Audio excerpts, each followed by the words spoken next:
offended you that you have not let go yet? That's the open door right there. Are we still here? Amen.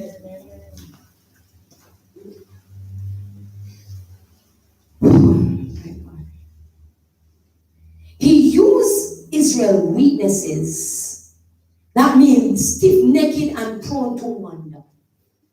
Some of us are so prone to wonder. And he used God's strength. That means God does not change and he can't change his word.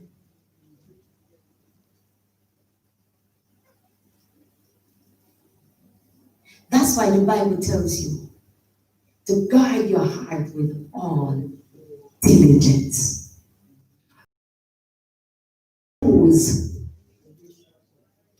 The issues are the wellspring of life.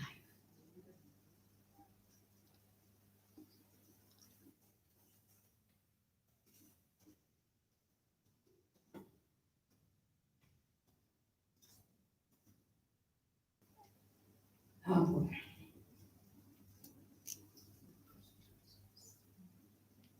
In chapter 25, Numbers 25, and I told you, I'm almost done. I'm pretty much done. That the people started mixing. Will you turn with me? I want to read it. That's Numbers 25.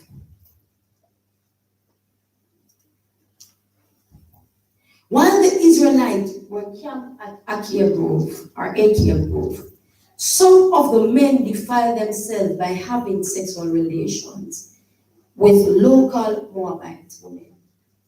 These women invited them to attend sacrifices. So we start idol worship. We start idolize the friendship over God. We start idolize the job over God. We start idolize the relationships over God. Idolatry. We start idolizing our feelings to their God. So the Israelites feasted with them and worshiped the gods of Moab. In this way, Israel joined in the worship of Baal, the Lord of the opening, causing the Lord's anger to blaze against his people. The Lord issued the following command to Moses: seize all the ringleaders and execute in broad daylight. Goes back, whatever is done in secret will happen in broad daylight. So his fierce anger will turn away from the people of Israel. So Moses ordered Israel's judge, each of you must be put to death under your authority, who have joined in worshiping Baal of Peor. Just then, one of the Israelite men, look how sin is brazen. Just then, one of the Israelite men brought a Midianite woman in his tent right before the eyes of Moses.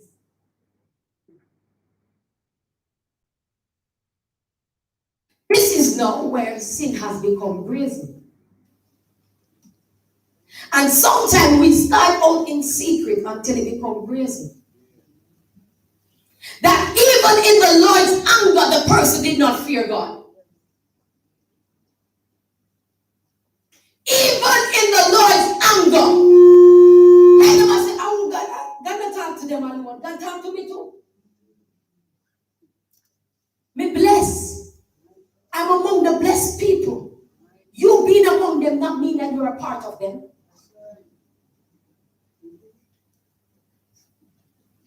Joseph was in Potiphar's house. That don't mean that Potiphar's life was blessed. His possessions were blessed. Right before the eyes of Moses and all the people. Moses was a representation. Oh my God, Lord. Pray for me in Jesus' name. Moses was a representation of God's shepherd here on earth. Pastor Musalem is a representation of God's shepherd here on earth. Amen. Amen. And some of the time, our blatant disrespect and disregard of the shepherd that God has placed over us has caused God to curse us. At the principle of the word. Yes, yes, yes. God does not bless us based on our feeling. He blesses us based on the principle of his word. Because he honors his word above his name.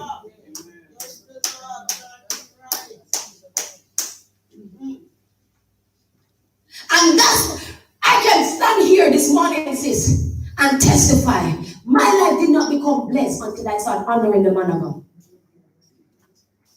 He's my husband. You have all the right to take liberty with him. No, that's truth.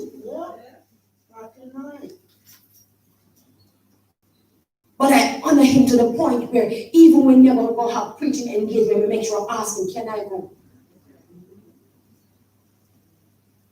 Because I want to know that I am covered. Amen. That's right. And when you start touching on clean things, the Bible tells us that our conscience becomes seared as at iron and clothes. Anybody ever press on the iron catch the clothes yet? Try straighten it out. It's swinge.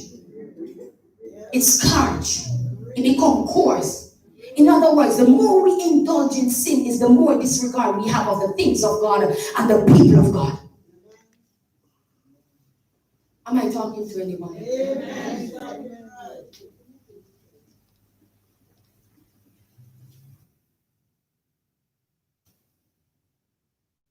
I've gotten to a place, Ron, where we can sin during the week and come to communion on Sunday. And I feel nothing about it. Because we repented. No, you're presumptuous. Repenting means turn. That means you put steps in place not to do it again. That's repenting. But appeasing means that I'm going to appease you with a good action so that I can get your blessing. So in other words, I will repent because Pastor said we must close. I am repent. And repent for the little sin when we commit.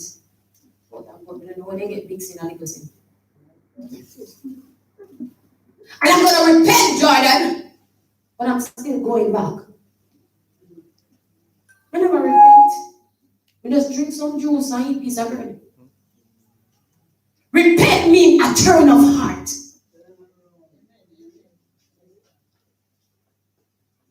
Repent means when I say to you, Michelle, I'm sorry for stepping on your toe. That not means that you're going to see Michelle too again and step on it. And I'm going to wrap this up right now. Oh, Jesus. Thank you, Lord.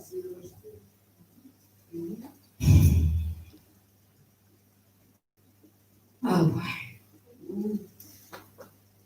And sometime, when we're in the camp of the enemy, Antioch, we miss the instruction of the Lord. Because that tells me that the word of God came to Moses and God said to him, put all of these people to death who are mixed up with the Midianites.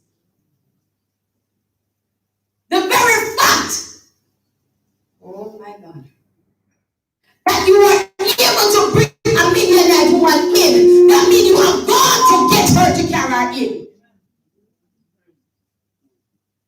Let me forget that. That means instruction is here in VFC. But Pastor gone a half a tree. Gonna get something. He's not going to give the instruction. I don't know that a death squad has been unleashed against some rebellious behavior.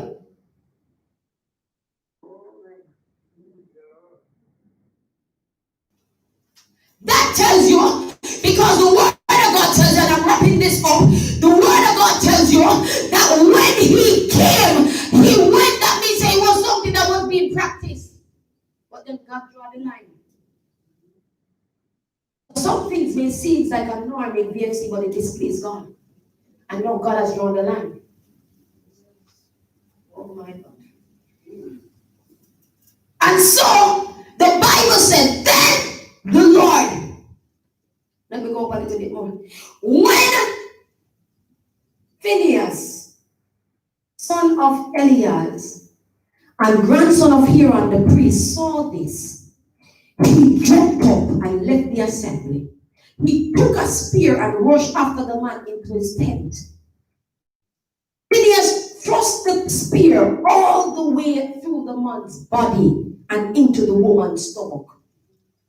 So the plague against the Israelite was stopped. But not before 24,000 people died.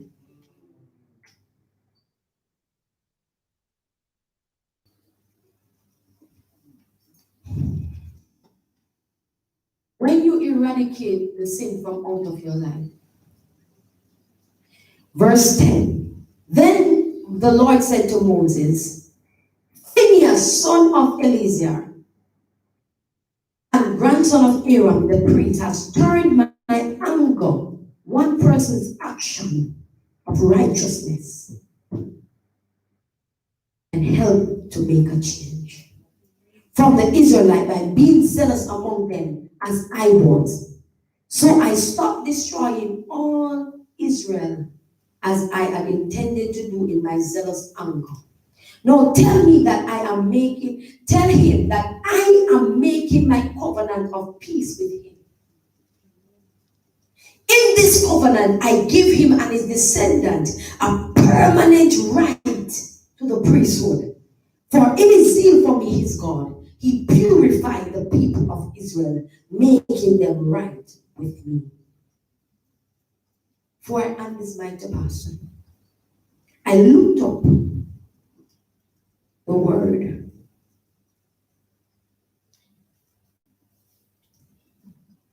Trying to find it.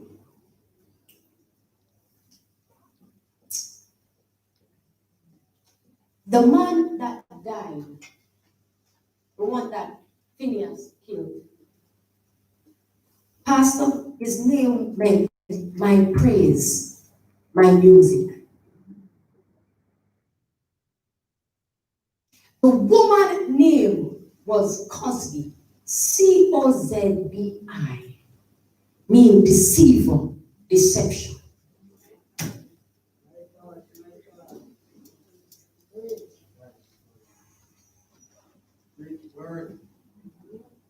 Has your praise become deception for not living right? Because he was praised, but then he lied in the bed with deception. And he was having sex with a woman that was not his wife. So have your praise become defiled before God? Have we allowed the enemy to creep in and steal our praise? That we praise God with our mouth, but our heart is far from him. God is tired of our religious behavior. He needs relationship. Because the very song that we sing, no sticks and stone now, the sticks and stone now take my place. God is pulling them from the dance hall. He's pulling them from the clubs. He's pulling them from the gunman clan and gang. He's pulling them, and these people will be like a Paul that will value. He said, you guys are apostles. I am the least of the apostle, because he understood that he was not worthy of the calling that was on his life. We as children, rightful heirs, have taken the presence of God for granted because we behave entitled. We have become familiar with the Holy Spirit. And the Bible tells me, Auntie Michelle, that familiarity brings contempt.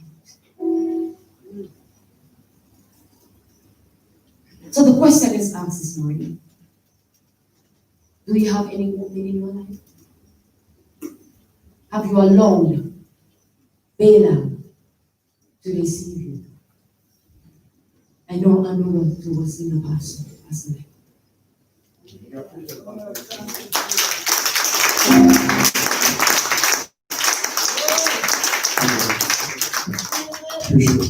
Very appreciate God's word. We come to Lord to thanksgiving the house of people of God's servant. So we all go ahead to the Lord. Father, we have heard your word. We have heard your word. God, I have taken my portion. I pray, help us, God, because from time to time when we hear messages like these, we try to divide it amongst each other and don't take our portion. But God, this morning I receive mine. And I thank you, God, that you are a God who chases after your people. And even as we're chasing now, Father, we accept, mighty God, your love and care and your transformation. Lord, there are decisions that needs to be made. We pray for your strength, oh God, as we desire to do what pleases you. There are doors that needs to be closed. There are things that we need to separate ourselves from. God, we thank you that you have pronounced a word of blessing. But God, just as your servant would have ended this word today, that praise died because he had deception around him. Oh God. Oh God.